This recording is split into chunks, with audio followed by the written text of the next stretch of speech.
Ang kwentong ito ay hango sa tunay na buhay. Karanasan ito ng batang si Ronron at ng ina nitong si Didang. Taong 1980, kanlurang bahagi ng Kabisayaan sa Guimaras. Isang batang lalaki ang ipinanganak na may kakaibang kondisyon. Palagi itong may mataas na lagnat at kung minsan ay may kasamang halusinasyon. Dala ng kanilang estado sa buhay ay hindi nakaranas si Ronron na masuri ng isang espesyalista. Sa tuwing siya ay lalagnatin ay yayakapin siya ng kanyang ina at ipagdadasal sa kanilang patron na si Santa Ana. Isang Katoliko ang nanay ni Ronron na nagnais maging madre, ngunit dahil sa pagkakaroon ng damdamin sa isang lalaki, sa halip na pumunta sa monasteryo, ay sa kabundukan ito pumunta at dito bumuo ng isang pamilya. Tulad ng mga paniniwala ng mga matatanda ay ito ang ganti ng langit dahil sa pagsunod ng ina ni Ronron sa kanyang sarili kesa sa pagsunod sa Panginoon. Hanggang mag-10 taong gulang na ang batang si Ronron, ganoon pa rin ang naging kalagayan nito. Laging kinukumbulsyon na may kasamang halusinasyon at lalagnatin ng pagkataas-taas. Isang matandang lalaking manggagamot naman ang napadpad sa kanilang lugar at aksidenteng itong nakarating sa kubo nila Ronron. Makikiinom lamang sana ito ng tubig nang maamoy niya ang umuusok na insenso. Lakas loob siyang pumasok sa kubo at sa may sulok ng kanyang mga mata ay may nahagip siyang isang anghel. Nagpatira pa siya at masyadong ang kanyang pahingi ng tawad sa kanyang pagpasok ng hindi nagpapahayag. Nakita ito ng nanay ni Ronron na si Didang. Nagtanong naman dito ang babae kung bakit ganoon na lang itong manghingi ng tawad, gayong tulog lamang si Ronron at siya naman ay nasa likod bahay. Dito na sinabi ng matanda na may anghel sa tabi ng kanyang anak, kaya't ganun na lang ang pagkakahawak ni Didang sa kanyang dibdib. Dagdag pa dito ng matanda, ang anghel daw ay parang nakapiring pa. Hanggat hindi nabubuksan ang mata nito, ay hindi gagaling sa mga kasakitan si Ronron. Para itong nakapatong sa isang pugon at patuloy na dadalisayin ng apoy na kapangyarihan ng anghel. Pinagpala at isinumpa ang batang inaalihan at may gabay ng isang anghel na tagapag-ingat ng dalisay na apoy. Dito nagtanong si Didang kung mamamatay ba ang kanyang anak at ang sabi naman ng matanda ay hindi, ngunit mananatili sa ganoong kondisyon hanggang tumungtong ito sa gulang na 13. At nangako naman ang matandang babalik siya kapag ito ay nasa ganoon ng edad. Lumaking mahina ang katawan ng bata hanggang tumapak siya sa edad na 13. Muli naman itong binalikan ng matandang lalaki. Noon ay araw ng Biyernes Santo. Tumaas ang lagnat nito hanggang kinumbulsyon. Ang nanay ni Ronron ay nagalit sa matandang manggagamot at nais na paalisin ang matanda na nagngangalang Kainggo. Ngunit iginiit naman ng matanda ay hindi na matatakasan ng bata ang kanyang tadhana. Gigising ito at kokompletuhin ang misyon. Sumandaling nanahimik ang matandang babae at maya-maya pa ay nakikiusap siyang umalis na lamang si Kainggo. Ngunit muling kinumbulsyon itong si Ronron at may inusal na dasal, si Ingo na lalong ikinagalit naman ni Didang. Kalaunan ay hindi na inalala ni Didang ang matanda dahil mas malaga ang kanyang anak. Dito umalis na si Ka Ingo at gumaling naman si Ronron. Bumuti ang pakiramdam nito na parang walang nangyari. Si Didang naman ay nagpunta sa isang ermitanyo para ikuha ng bukal na tubig para ipainom kay Ronron. Ngunit nang nasarap na ni Ronron ang tubig, ay kanya itong itinapon sa lupa. At mula roon, ay bigla na lang itong umusok na parang isang asido. Dito nanginig si Didang. "Inay, hindi ko na kailangan ng bukal na yan. Magpupunta ako sa bundok para kumpletuhin ang nais ng aking gabay." Dito na napansin ni Didang ang boses nitong mas malaki at hindi tugma sa edad, kaya't pinigilan niya ito sa pamamagitan ng pagtawag ng anghel na may tangan ng dalisay na apoy. "Anong kailangan mo sa anak ko?" Dito napahinto si Ronron at hinayag ang kanyang pakay. "Isang regalong nais kong ibigay sa iyong anak, Didang." Nagulat naman si Didang sa kanyang narinig. Hindi dahil tinawag siya nito sa kanyang pangalan, ngunit kilala niya ang tinig na iyon. Iyon ang tinig ng lalaki na nasa kanyang panaginip. Ang lalaking laging kumakausap sa kanya noong malapit na siyang pumasok sa monasteryo. Dito na nagtungo si Ronron sa bundok. Gabi na ng Biyernes Santo. Kahit takot na takot ay sinundan ni Didang ang kanyang anak. 13 taong gulang lamang ito at mag-isa sa may kakawyan. Maya-maya pa, napansin ni Didang ang nagtitipon-tipong alitap-tap at sinusundan ng mga ito ang batang si Ronron. Ito na rin ang nagsisilbing tanglaw ni Ronron sa mapuno at madilim na daan, patungo naman sa sinasabing lugar ng anghel na nanahan sa katawan nito. Ilang beses na nakarinig si Didang ng mga ilang pag-angil sa paligid, kaya't bawat hakbang niya ay may panginginig. Nais niya nang takbuhin ang kanyang anak para protektahan ito, ngunit hindi siya maaring magpalata sa anghel at baka iwanan ang katawan ng anak niya at malagay pa ito sa panganib.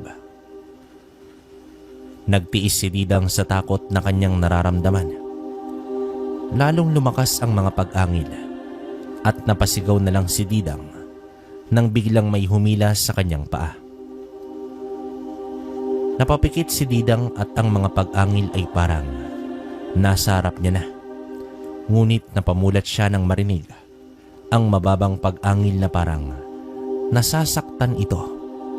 Maya-maya pa ay naramdaman na ni Didang ang mainit na palad ni Ronron, ang kanyang anak. "Halika na, tumayo ka na dyan." Malamig na ani naman dito ni Ronron. Nawala ang mga pag-angil at sa di kalayuan ay may naaninag si Didang na nagliliyab na puno. Alam niya ang lugar na iyon dahil iyon ang lugar kung saan natagpuan ang kanyang asawang walang buhay at umuusok ang katawan dahil sa tinamo nitong pagtama ng kidlat. Napahinto siya dahil gayon din si Ronron. Napahinto rin kasi ito. Ang punong nagliliyab ay hindi man lang ito nasusunog. Natukop ni Didang ang kanyang bibig at bigla na lang siyang hinarang ni Ronron at sinabihang manatili lang doon. Si Ronron lamang ang nagtungo sa lugar na iyon at halos mangilid ang luha ni Didang nang magpadarang sa apoy ang kanyang anak. Napatawag at nagdasal siya ulit kay Santa Ana, ngunit si Ronron ay hindi man lang nasunog. Naalala naman ni Didang ang sinabi ng manggagamot na si Kainggo na dalisay ang apoy na hindi katawan ang sinusunog, kundi pinadadalisay nito ang kaluluwa. Gayon na lang ang panlalaki ng mata ni Didang at pagtukop sa kanyang bibig nang ibuka ni Ronron ang kanyang pakpak na nagliliwanag sa kaputian. Nakarinig naman si Didang dito ng pagtunog ng mga puno. Waring ang mga ito ay nababanat. Ang higit pang nakakamangha ay ang mga puno ay may niyuyukurang direksyon at ang direksyon iyon ay ang kinalalagyan ng kanyang anak na si Ronron. Kahit matayog na puno ay yumukod, lumipad si Ronron sa itaas ng puno at kung may anong nagliliwanag sa itaas, ang kanyang kinuha. Takot at pagkamangha naman ang nakita ni Didang kaya napaluhod siya dito. Nakita pa niyang pumutol si Ronron ng dalawang magkasing habang pamalo. Pagbaba niya sa lupa, maya-maya pa ay bigla na lang nawala ang liwanag nito at bigla na lang bumagsak si Ronron. Dito na tumakbo si Didang papunta kay Ronron para saklolohan ang nag-iisang anak niya. Ibinuka ni Ronron ang kanyang bibig at napausal pa ito ng ganito. "Nay, gutom na ako." Nakatayo naman si Ronron ngunit mahina ang tuhod niya, kaya akay-akay siya ni Didang. Dala pa rin niya ang dalawang pamalo, ngunit hindi na mainit ang katawan ni Ronron tulad ng dati. Presko na ito at pansin ni Didang na medyo tumangkad ito, ngunit para kay Didang, masaya ito dahil ang anak niya ay siguradong gagaling na. Kinabukasan, maagang nagpakulo ng halamang gamot si Didang para naman ipainom kay Ronron at naglaga na rin ng mga saging at kamote para maghapon nilang pagkain. Maya-maya pa ay dumating na si Lolo Awi. Araw-araw itong dumadaan doon para lang usigin at pahirapan si Didang. Si Lolo Awi ang ama ng napangasawa ni Didang. "Oy Didang, pinagsisisihan mo bang nangyari sa anak ko? Naghihirap ang anak ko at ang apo ko dahil sa'yo. Dapat humindi ako sa pakikisama mo sa anak ko noon eh." Nangilid naman ang luha ni Didang. Ngunit kahit ganoon sa kanya, ang matanda ay ni minsan hindi niya ito sinagot at ginawaan ng masama. Kabaliktaran ang ginagawa ni Didang. Ipaghahanda pa rin niya ito ng umagahan o kahit anong nakuha niya sa mga tanim niya sa likurang bahay. Nang dadamputin na ni Lolo Awi ang piraso ng saging, ay muli niya itong nabagsak dahil nakita niya ang kanyang apo na nakadungaw mula sa bintana. Nagniningning ang mga mata ni Lolo Awi dahil sa pagkagulat. Ngayon lamang niya nakita ang kanyang apo na wala na sa papag. Sa 13 taon ay ngayon lamang niya nakita ang batang nakatayo. Lagi lamang itong nakahiga, gawa ng sakit nitong lagnat. Dito napatayo ang matanda nang lumabas nito mula naman sa pinto. "Huwag na ho ninyong pagalitan ng nanay. Kahit nasa higa na ko't nilalagnat. Walang umaga kayong pinalampas para usigin si nanay sa pagkamatay ni tatay." Dagdag pa dito ni Ronron na ang mga buhay ay hindi na dapat pang iukol ang panahon sa mga patay na. Dito na ibagsak ni Didang ang kanyang palayok na hawak at galit na pinuntahan ang kanyang anak at inilapat ang kanyang kamay rito. Galit at puno ng panghihinayang ang mga nakita ni Ronron sa kanyang ina. Ngunit tumayo lamang si Ronron at hinawakan ang bahagi kung saan lumapat ang kamay ng kanyang ina. Patuloy na tumulo ang luha ni Didang dahil sa kanyang narinig. Nanghingi ng tawad si Didang sa kanyang anak sa nagawa niyang pagsampal rito. Niyakap ni Didang ang kanyang anak at tinugon naman siya nito. Gayon na lang ang awa na makita ni Lolo Awi ang lahat. Kahit siya ay tumulo ang luha niya. Niyakap niya ang mag-ina at nanghingi na rin ng tawad ang matanda. Nang mga araw na iyon ay naging maayos ang relasyon ni Lolo Awi at Didang. Sa halos isang dekadang dumaan mula nang mamatay si Nanding ay ngayon lamang nila hinarap ang kalungkutan, panghihinayang at pagtanggap sa mga taong lumisan at hindi na maaaring makabalik pa. Isang gabi ay nagisnan na lamang ni Didang na wala na ang kanyang anak sa higaan nito. Dali-dali siyang bumangon at tinungo ang labasan. Dito niya natagpuan si Ronron na hawak ang dalawang pamalo nito. Pinabalik niya si Ronron sa higaan. Ngunit nang marinig niya ang boses ng anak ay naintindihan niya ito na hindi ang kanyang anak kundi ang anghel na kasama nito. Siya ang pinabalik ng kanyang anak sa higaan kaya't walang nagawa ang matanda kung hindi ipagkatiwala ang anak sa anghel. Sinundan na lamang ni Didang ng tingin ang batang papalabas ng bahay. Ngunit wala naman siyang magagawa kung di ang hayaan lamang ito. Tulad ng sabi ng matandang si Kaingo, ay merong misyon ang kanyang anak. Samantala, nagpatuloy si Ronron sa paglalakad hanggang makita niya ang isang nilalang na nakasilip sa isang bahay. May matatalas itong kuko na walang tigil sa pagkarit sa pader na gawa naman sa kahoy. Lumapit siya rito at naramdaman nito ang presensya niya. Tinitigan siya nito at umangil. Para itong isang hayop na nagngangalit ang mga ngipin at ang sumunod ay dumamba sa lupa. Hinanda na ni Ronron ang kanyang pamalo at ipinagdikit ito't ikinaskas. Nag-aapoy ang mga ito. Kahit si Ronron ay namangha sa kanyang nakita. Simula ngayon, maaari mo nang gamitin ang pamalong yan para labanan ang mga ganitong nilalang. Ako ang iyong gabay, Ronron. Ang pangalan ko ay Uriel. Dito walang kaabog-abog na sinugod ng nilalang na yon si Ronron. Gamit ang matatalas na kuko, kinarit niya ang batang lalaki ngunit tumama lamang sa hawak nitong pamalo. Tumulay ang apoy at sa kuko papunta sa kamay at braso ng nilalang. Umapoy iyon at ang nilalang ay gumulong sa lupa para naman apulahin ang pagkalat ng apoy ngunit walang nangyari.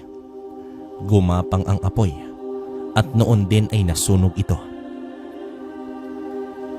Doon na nagsimula ang isang misyon na kahit si Ronron ay hindi niya pa kayang unawain at tanungin kay Uriel na hindi naman madalas makita ngunit naririnig niya ito sa kanyang likod na binubulungan lamang siya.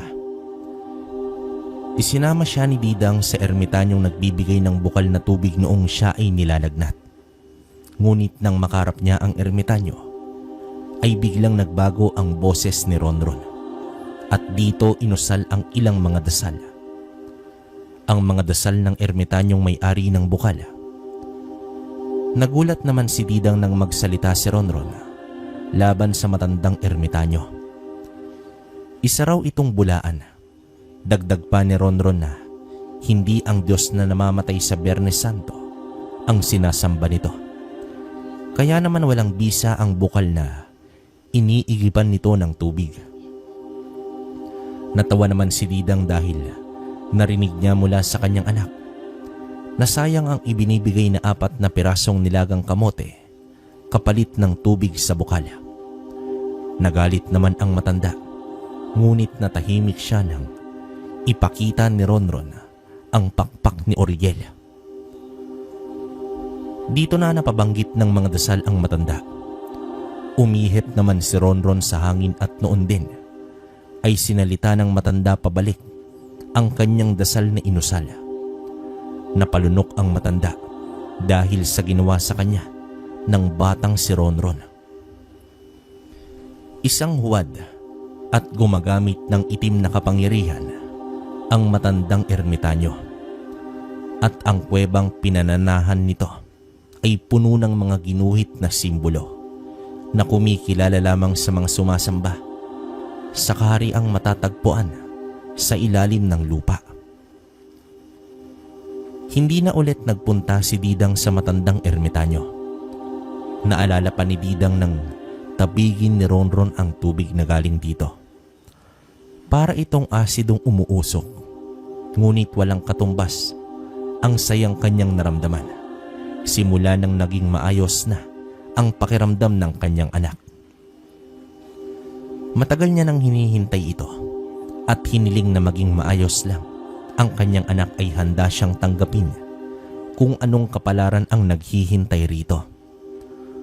Umuwi at pinunasan ni Didang ang kanyang anak. Noon niya nakita ang bagay na nakakwintas rito, ngunit hindi niya na ito pinagtuunan pa ng pansin. Binigyan niya ito ng malinis na damit. Kung noon ay kaya pa niya itong sinusuotan, ngayon ay kaya na nitong magawang suotin ang sariling damit. Magaling na nga ito ng tuluyan at wala siyang ibang pasasalamatan kundi ang anghel na gabay nito.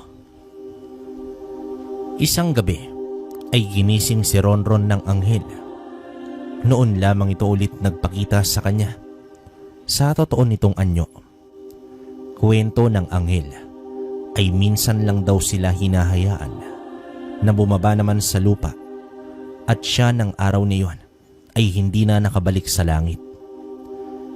Iyon ang araw na namatay si Nanding, ang kanyang ama. Sumarado ang lagusan at sa kanyang pagbalik ay ginamit niya ang kanyang apoy, ngunit bumalik ito pabalik at nagsilbing isang kidlat na pumatay sa tatay ni Ronron.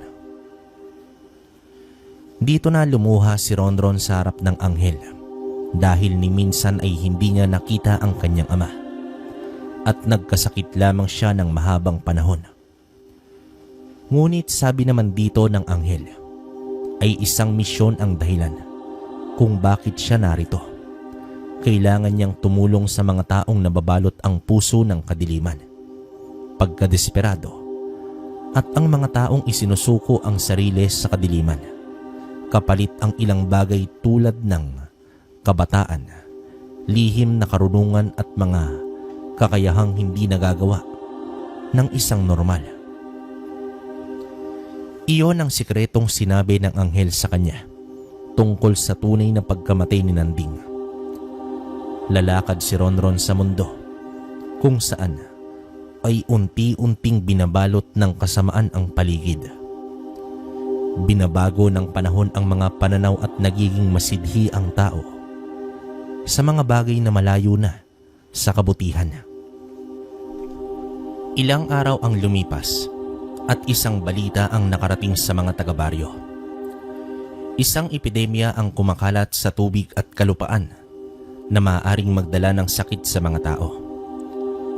Kaya naman binisita ni Ronron ang ilang katubigan at idiniit niya ang kanyang pamalo para mapadalisay ang mga ito. May mga dasal na inusal si Ronron sa tulong ni Oriel, kaya't nagawa niyang paganahin ang mga ito.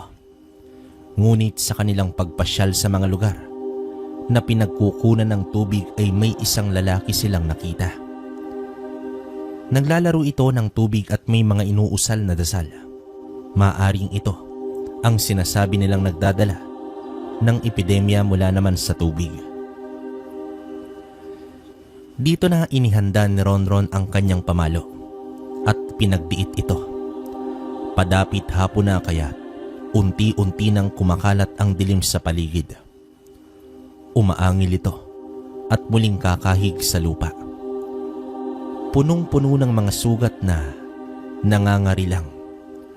Tulad ng inaasahan ni Ronron ay sinugod siya nito at ang kailangan lamang niyang gawin ay hatawin ito ng kanyang hawak na pamalo. Anong tingin mo sa iyong sarili? Anghel? Isang Diyos? Diyos dito sa lupa? Naramdaman ni Ronron ang paghina ng kanyang gabay dahil sa mga sinabi ng lalaking kung umasal ay parang isang hayop. Ngunit mulit-muli, dumaloy ang dalisay na apoy sa katawan ng lalaki at may isinisigaw itong mga kataga na hindi niya maintindihan. Ang salitang minsang narinig sa kanyang ina noong ito ay nagdadasal, ngunit hindi niya masabing iisa lamang iyon dahil ito ay maaaring katunog lamang dahil ang mga dasal ay galing sa salitang dayuhan. Dito na nilamon ng apoy ang lalaki at matapos ay bumalik ito ulit sa dati nitong anyo. Kaiba naman sa nangyari sa lalaki noong nagdaang gabi dahil ang lalaki ay inaalihan lamang ng isang kaluluwa na may kaalaman sa pangkukulam o mananambal. Marahil ang lalaki ay hindi nagamot at nakamatayan na nang gumawa nito ng hindi nakukumpleto. Nawala na ang sugat nito. Maraming tanong sa isip ni Ronron ang nais niyang sambitin sa anghel na kanyang kaharap. At isa lamang ang kanyang sigurado. Hindi na anghel ang nalalaman na nasa kanyang iniisip, ngunit nagpapadalisay nito ang kanyang puso. Isang pagkakataon ang muling sumubok kay Ronron nang minsang dalhin siya ni Didang sa isang baryo kung saan bibisita sila sa kanyang pinsan na si Ana na isang buntis.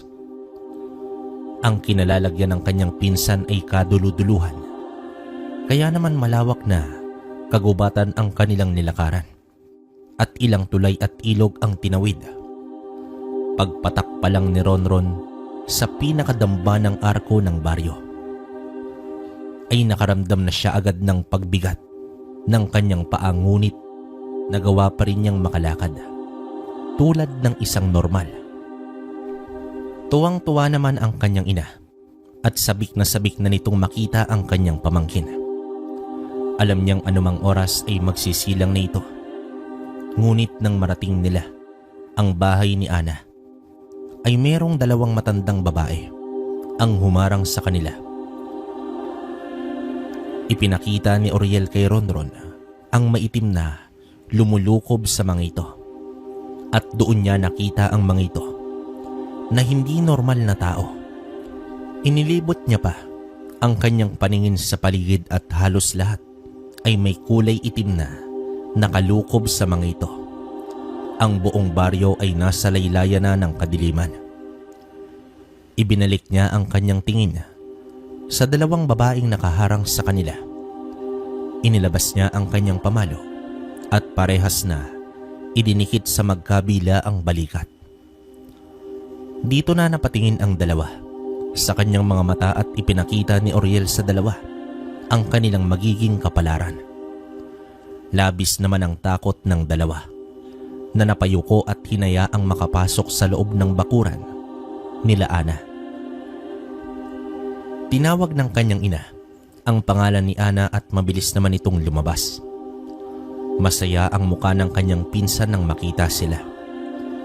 Malaki na ang tiyan nito, ngunit labis ang pagtataka niya dahil si Ana ay walang lumulukob na itim. Agad silang pinatuloy ni Ana sa loob. Simple lamang ang mga kagamitan, ngunit masasabing mas elegante ito. Ngunit habang nakikipag-usap ito sa kanyang ina, ay bigla na lang nanakit ang tiyan nito at ang bawat paggalaw ng tiyan ay nagdadala ng kirot. Dito na pinagpapawisan si Ana, kaya't sinabi ni Didang na humiga muna ito para mapakalma ang bata sa sinapupunan nito. Isang pamilyar na amoy ang umagaw sa atensyon ni Ronron. Isa itong insenso, ngunit hindi ginagamit dahil may kakaiba itong amoy na nakakapagpagaan ng pakiramdam hanggang ikaw ay magkaroon na ng halusinasyon. Tinungo ni Ronron ang insenso at mula sa kanyang kamay ay may lumabas na kulay asul na apoy. Nilamon ng apoy na yon ang insenso at pinadalisay kaya ito ay agad na naging abo. Nag-iikot-ikot pa si Ronron sa loob ng kabahayan. Maya-maya ay may nakita siyang lalaki sa likod bahay. Tulad ng iba, may kulay itim na lumulukob din dito. Agad namang umalis ang matanda nang makita siya nito. Ang likod bahay ni Ana ay mapuno at bukas sa may kakawyan. Bumalik si Ronron sa loob at nakita niyang nakiga ang kanyang pinsan. Bakas sa mukha nito ang paghihirap kaya dinampian niya ng kanyang palad ang tiyan nito. Napangiti naman si Didang dahil sa kanyang ginawa. Kitang-kita sa mata ng kanyang ina ang paghanga. Napakalma niya ang pakiramdam ni Ana. Naalis ang kirot at ligalig ng sanggol. Sumapit ang kinagabihan at hiniling ni Ronron na siya na ay matutulog na lamang sa maliit na sala nito, habang ang dalawa ay sa kwarto naman. Nang gabing yon ay nakarinig si Ronron ng mga kaluskos sa bubong, sa mga pader at mga usal sa labas ng bahay. Narinig na rin niya mula sa loob ang pagsigaw ng kanyang pinsan. Ikinagulat naman ito ni Didang ngunit hindi ni Ronron. Pinuntahan ni Ronron ang dalawa sa loob. Naabutan niya si Ana na parang nais nitong sumuka. Kaya naman kumuha si Didang ng isang palanggana at inilagay sa tabi ni Ana. Walang ibang kasama si Ana dahil ang asawa nitong si Leo ay nasa gubat pa dahil pagtotroso at pag-uuling ang trabaho nito. At simula noong nakaraang gabi ay hindi pa ito nauwi. Tanging ang kumadrona ng baryo ang nag-aalaga sa kanya. Tanging ngayon araw lang naman ito hindi nagpunta. Lumabas si Ronron habang amba-amba ang kanyang dalawang pamalo. Nakaramdam ng pag-iinit ang bagay na nakakwintas sa kanya. Isa itong bagay na may bilugang hugis na krus sa gitna. Ito ang bagay na nakita ng kanyang ina at ang bagay na kinuha nila ni Oriel nang gabing nagtungo sila sa may kakawyan. Napakainit nito, ngunit hindi na alintana pa ni Ronron yon dahil sa kadiliman ng gabi ay may kalalakihang nasa labas ng bahay. Namumula ang mga mata nito, umaangil na parang sa aso at may itim ang mga ito. Unti-unting lumapit ang batang si Ronron sa kanila. Umalis na kayo sa baryo namin. Amin ang mag-inang yan. Handog siyang Leo sa amin. Nasisiraan na ba kayo? Bakit naman kami aalis rito? Tama. Aalis kami kasama ang pinsan ko't pamangkin ng buhay. Lalong nagngalit ang lalaki sa tinuran ni Ronron. Naging mas mabilis ang mga ito sa pagkilos. Sinama ni Ronron ang pangalan ni Oriel at maya-maya pa ay nakaramdam ng kung anong mainit si Ronron sa kanyang likuran. Ang mga lalaki ay nadagdagan pa ng ilan sa mga naroroon.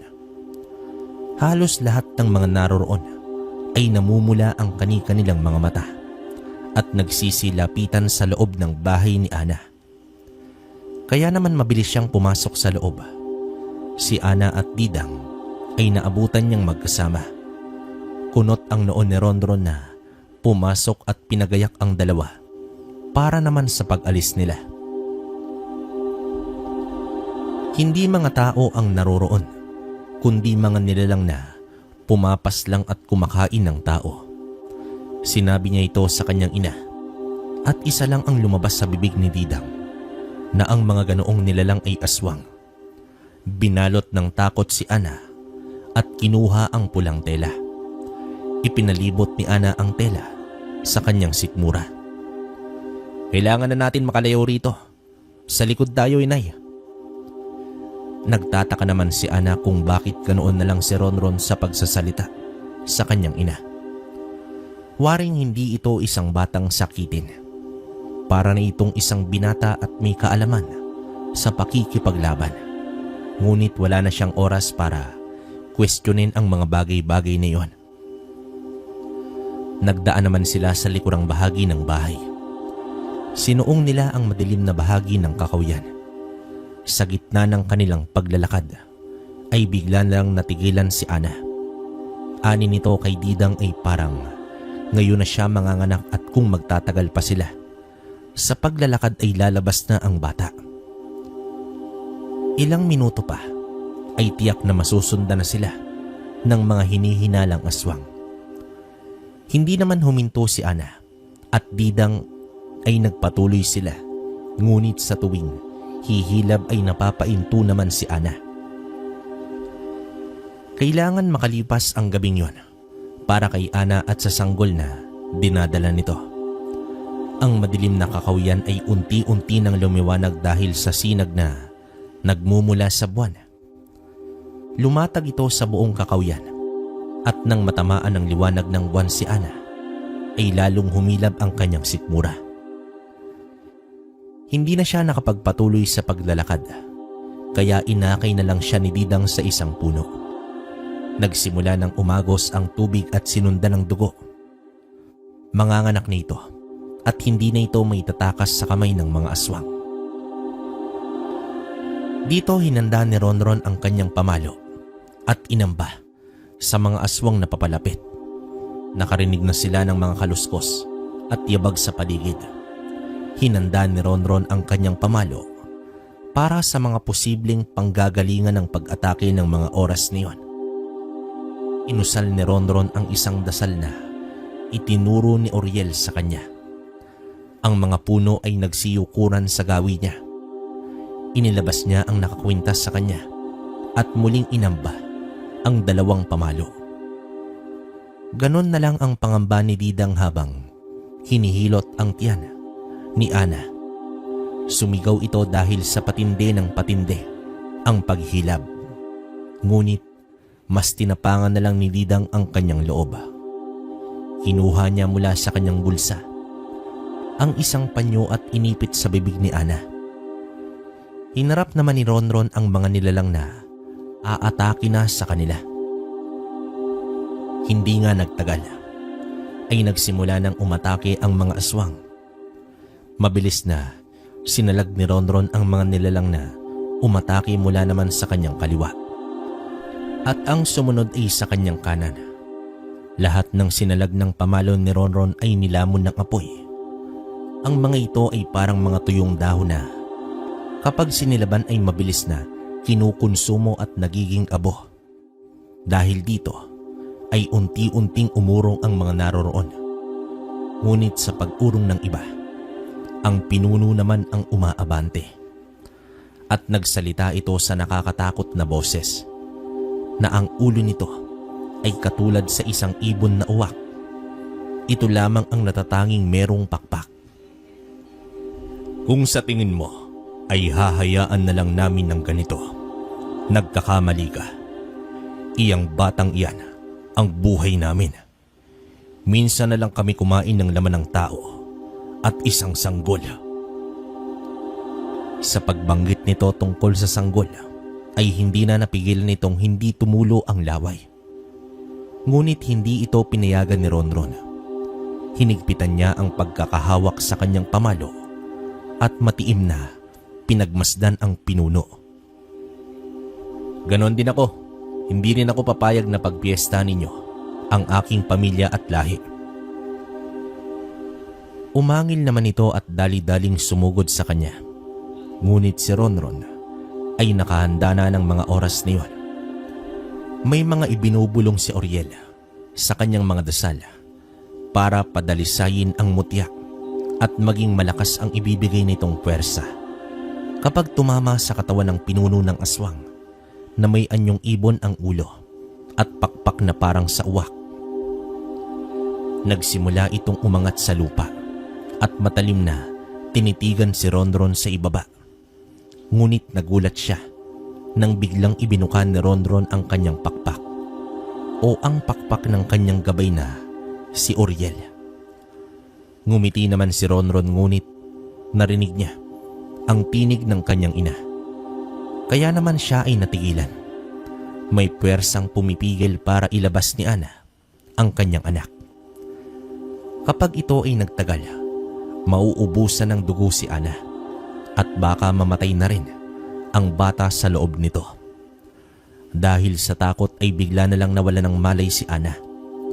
Bumagal na rin ang pulso nito. Umiiyak na ang kanyang ina, kaya't muling bumaba naman si Ronron sa lupa at tinungo ang kanyang pinsan. Hinawakan niya ang tiyan nito at ibinalik ang malay ng kanyang pinsan sa pamamagitan ng pag-ihip dito ng hangin.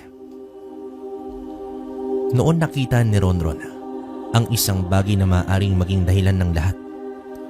May kwintas-kwintas itong singsing. Kinalas ni Ronron iyon. Ayaw pang bitawan ni Ana ang nasabing singsing dahil iyon daw ay alaala ni Leo, ngunit ipinaliwanag ni Ronron na ito ang kumokontrol sa kanya. Pinilit kinuha ng batang si Ronron ang kwintas at sa pagkuyom ng kamay niya ay bigla na lang itong nagliyab at sa pagbukas ng isa na itong abong naglaho ng maihipan ng hangin. Muli namang humilab ang tiyan ng kanyang pinsan at noon ay dito inilabas ang bata. Ibinalot ni Didang iyon sa kanyang alampay at pinayakap kay Ana ang kanyang anak. Hinarap na ni Ronron ang pinuno ng mga aswang. Umangil at isa-isang humuni ang mga naroroon. Waring nagkakaisang sumugod sa kinaroroonan ni Didang at Ana. Ngunit hindi naman pumayag si Oriel. Nanalangin siya sa langit na bigyan siya ng kalakasan na magpaulan ng apoy mula sa itaas. Lumipad si Oriel ng pagkataas-taas. Umihip siya at ang hininga niya ay nakabuo ng mga bolang apoy na isa-isang nalalaglag sa lupa. Nagulat naman ang pinuno sa ginawa ni Oriel na nasa katauhan ni Ronron at nagtanong kung sino ito. Nagpakilala si Oriel bilang isang mandirigmang anghel na nanggaling pa sa langit. Nagsimulang umatake si Ronron at Oriel na magkasama. Mabilis na pag-atake ang kanilang ginawa, ngunit naiwasan iyon ng kanilang katunggali. Ang hindi nito alam, nadaplisan ito sa mukha na ikinasugat nito. Muling sumugod si Oriel sa pinunong nakakaramdam na ng kung ano sa kanyang sistema dahil mainit ang umaagos na dugo mula sa kanyang sugat. Gamit ang pamalo ay nahati sa dalawa ang katawan ng pinunong aswang. At habang nalalaglag sa lupa ay nagliliyab ito. Dahil sa pagkamatay ng kanilang pinuno, ang ilan sa mga kababaihan at bata ay nakaamba rin sa pagsugod. Bumaba na si Ronron at pinagmasdan ang babaeng may hawak-hawak na isang sinulid. Napangisi naman si Ronron at muling pumikit si Oriel. Ibinibigay na ni Oriel kay Ronron ang labang iyon. Nawala naman ang pakpak ni Oriel, ngunit may asul na enerhiyang lumalabas mula naman sa katawan ni Ronron. Naghintay lamang ito sa pag-atake at maya-maya pa ay sinabayan niya na ito ng pagsugod. Muling pinagdaop ni Ronron ang dalawang pamalo na naagawa ng apoy na napakadalisay. Hindi lamang aswang ang babaeng yon, dahil ibinigay na nito ang sarili sa kadiliman. Kaya naman binigyan ito ng isang kapangyarihang makapaminsala gamit ang kanyang mga sinulid. Sinulid na kayang humati ng kahit na ano. Waring may manika ito na kayang gawing matigas at matulis na bagay ang sinulid. Ngunit sa pagdikit ng sinulid nito sa pamalo ni Ronron ay napigtas ito na ikinasuka ng dugo ng nagmamay-ari. Ang sinulid ay naputol at nasunog. Gumapang ang sunog sa katawan nito at nilamon siya ng apoy. Isa-isang umurong ang mga naroroon, nagsitakbuhan sa iba't ibang direksyon. Tinungo naman ni Ronron ang kinaroroonan ni Didang at Ana. Nilagyan niya ng krus ang bata sa noo at ang iba pang mahikang inusal sa kanilang mag-ina ay nasunog sa hangin. Umiyak ang bata ng gabing yon at pinahinto naman ni Oriel saglit ang pagdurugo ni Ana. Humingi naman ng tulong si Ronron sa kalapit na baryo at sila ay tinulungang makalis roon. Ang baryong kalapit lamang ay ang baryo ni Kainggo, kaya't nalapatan agad ng lunas si Ana. May mga kumadronang naroroon sa lugar na sumuri sa mag-inang Ana. Lumapit naman si Ronron kay Kainggo. "Ikaw na bang batang si Ronron? Noong nakaraang buwan, ako ang pumunta sa inyo. Ngunit tingnan mo nga naman, ikaw na ang pupunta sa akin. Nais ko lamang magpasalamat sa mga ginawa ninyo sa akin." Dito ipinaliwanag ni Kainggo kay Ronron ang tungkol sa anghel na kanyang gabay. Mananatili ito sa kanya bilang espiritong gabay. Patuloy nitong ipinahihiram ang kapangyarihan sa kanya kung kailan niya naisin, ngunit hindi sa lahat ng oras ay kailangan niyang gamitin ang dalisay na apoy nito.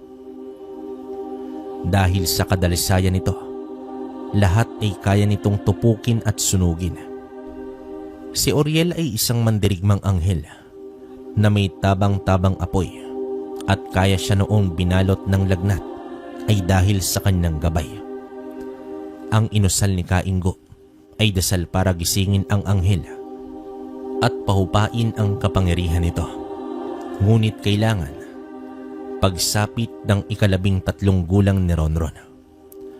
Konti at madalang ang mabigyan ng gabay ng isang anghel.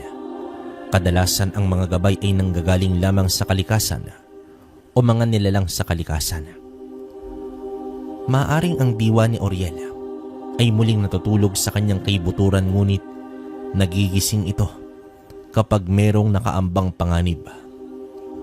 Ang baryo na kanilang pinuntahan ay baryo ni Ek-Ek, na isang kilalang aswang na naninirahan sa kasuluk-sulukan ng kagubatan. Kasama ang may bahay nitong isang mangkukulam na gumagamit ng buhay na sinulid.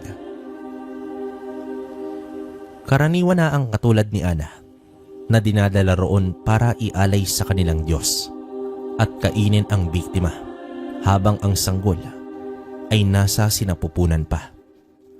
Ang dugo at laman ng sanggol ay ibinibigay sa kanilang pinuno at mga bata para maging malakas bilang susunod na salinlahi. Ngunit dahil naman sa nangyari sa pagdating ni Ronron at Oriel, isang dilubyo ang dumaan sa angkan nito. Hindi magtatagal ay aalis ang mga natitirang buhay at tutungo sa karatig angkan na kanilang kalahi para ikalat na nilipol sila. Kwento pa ni Ingo. Binanggit ni Ingo ang tungkol sa tanga na mutya ni Ronron. Ibinigay nito ang isang libro, ngunit tinanggihan ni Ronron dahil wala pa siyang masyadong kaalaman sa pagbabasa dahil sa kanyang pagkakasakit. Ngunit di naman ito sinang-ayunan ni Ingo na pag-aaralan ang lahat, at kung siya ay may oras, maaari siyang magtungo sa kanya para matuto dahil ang gabay niya ay malapit nang umakyat ng langit at masasamo na lamang ang diwa nito. Ilang linggo pa silang nanunuyan sa bahay ni Ingo at matapos ay umalis na rin.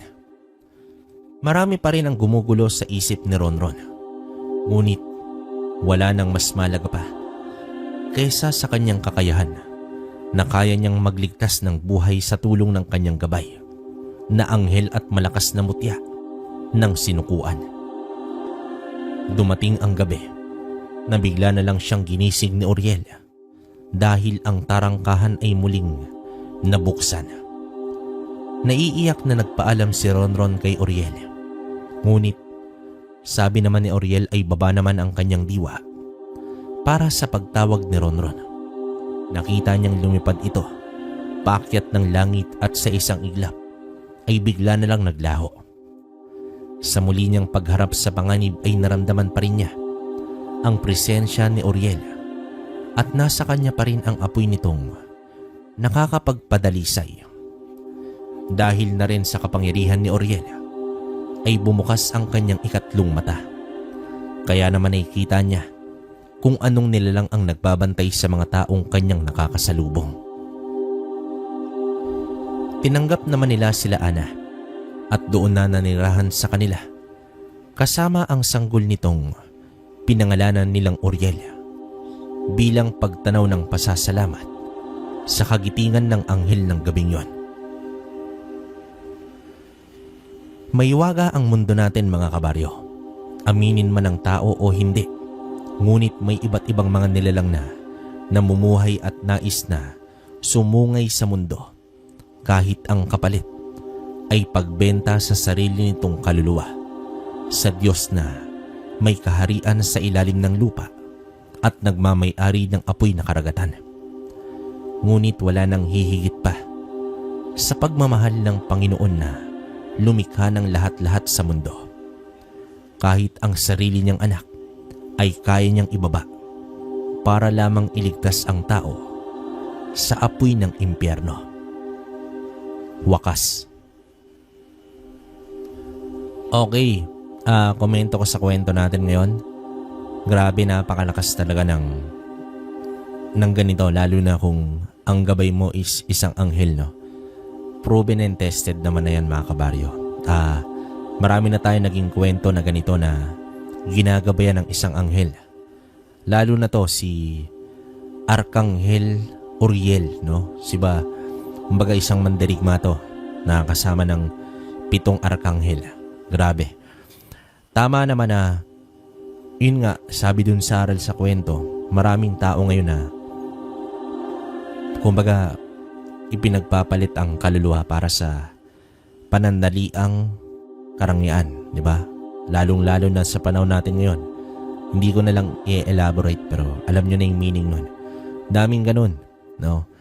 Sana piliin natin na mas maging mabuti tayo sa pang-araw-araw para pag dumating yung panahon na lilisan tayo sa mundo, may iwan tayong legasiya, di ba? Yun lang naman yung mahalaga ron eh. Pero para sa akin yung kwento ni Ronron, napakaganda, napakadalisay ng batang to. Saka wala nang uusapan. Mutya ng sinukuan to. Medyo na late lang dun sa nabasa natin pero yun nga, mutya ng sinukuan. Grabe. Isang kahoy na totoong buhay at humahaba, no? Grabe to. Yun nga yung sinabi ko ron sa, ewan ko lang kung tandaan yun pero hindi ko na lang sasabihin. Basta may sinabi ako about sa sinukuan sa kwentong baryo natin na pagbuhay talaga yan, kusang humahaba yan. Kahit gaano kaliit yan. Hindi mo na kailangan basain, diligan, paarawan. Talagang humahaba yan, no? Parang yung baging ng sinukuan yun. So, yun para sa akin ang ganda ng kwento. Kapupulutan ng aral, lalo na sa panahon natin ngayon. At bago yun, gusto ko lang sabihin sa inyo mga kabaryo. Natapos na kasi yung session ko sa pag-aaral ng dubbing, no, ng iba't ibang boses. Mapapainggan nyo yung boses na yun dun sa kwentong baryo natin saka sa kwentong kalakbay. Medyo mag-iiba na ako ng karakter dun. Kasi inaral ko na yun eh. Di ba pansin nyo ngayon medyo nung nakaraan namamalat ako kasi nga nag-aaral ako. Para sa inyo rin yun. Madadagdagan lang tayo ng boses na babae pero the rest ng dialogue sa amin na ni Tito Pro yun, no? So ako pa rin naman yung main narrator. Kumbaga mabibigyan buhay lang natin yung mga mabibigyang, ano ba tamang term? Mabubuhay natin yung mga karakter lalo na sa dialogue, no? So yun, sana suportahan nyo kwentong baryo, kwentong kalakbay. Saka ito, kwento ni Kabaryo. Makakaasa kayo ron pagbubutihin namin. So yun, dito siguro stay muna natin ng ganito habang ginagamay ko pa kasi talagang ang hirap mag-record talaga pag on the spot magpapalit ka ng boses. Grabe yun. Pero try natin. Painggan nyo ron. Antabay lang. Ngayong week, umpisa na natin yung ganong storya. So paano? Hanggang dito na lang muna mga kabaryo. Yung shoutout ko sa inyo siguro next upload na lang natin. Lagi kayong mag-iingat, lalo na yung mga solid kabaryo natin na nakikinig sa ibang bansa. Pati rito sa Pinas, maraming salamat sa suporta ninyo. Hanggang dito na lang. Hanggang sa susunod na kwento. Maraming salamat.